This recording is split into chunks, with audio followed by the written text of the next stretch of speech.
சோம்பர்த்தனமா பேசிட்டு இருக்கீங்க. இதை விட இஸ்லாமியருடைய மேல அவர் விஜய் பற்று வச்சிருக்காரு. வேட்டைக்காரன் படத்துல கூட இஸ்லாமியரை பத்தி அவர் பேசிக்காரு. இங்க ஒவ்வொரு இந்து ஃப்ரெண்டுக்கும் ஒவ்வொரு முஸ்லீம் ஃப்ரெண்ட் இருக்கான். முஸ்லீம் ஃப்ரெண்ட் இல்லாத இந்துக்களை இங்க பார்க்க முடியாது அப்படின்னு பேசினவரா எங்க தளபதி. அவரே நீ கேள்வி கேட்கிறியா அப்படின்னு 4-5 அணில் குஞ்சுகள் கீழே கமாண்ட்ல திட்டுவாங்க. அதாவது இஸ்லாமிய ஃப்ரெண்ட் இல்லாத இந்து இல்ல, பிரியாணி சாப்பிடாத இந்து இல்ல, இப்தார் கலந்து கொள்ளாத இந்து இல்ல, கிறிஸ்தவர் இல்ல, இப்படின்னு பேசுறதா மதச்சார்பின்னு நம்பிட்டு இருக்காங்க.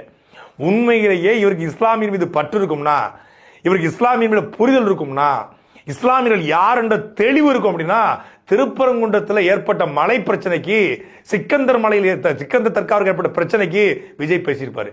தமிழ்நாட்டு அரசியல்ல 2 பேர் தான் சிக்கந்தர் தர்கா குறித்து பேசல. ஒன்னு முதலமைச்சர் ஸ்டாலின், இன்னொருத்தர் தளபதி விஜய். 2 பேர். அந்த தளபதி இந்த தளபதி. எந்த படைக்கு தளபதி அந்த ஆளுக்கு ஒன்று போட்டுவாங்க. வந்த தளபதி இந்த தளபதி நொந்த தளபதி புடுங்கின தளபதின்னு.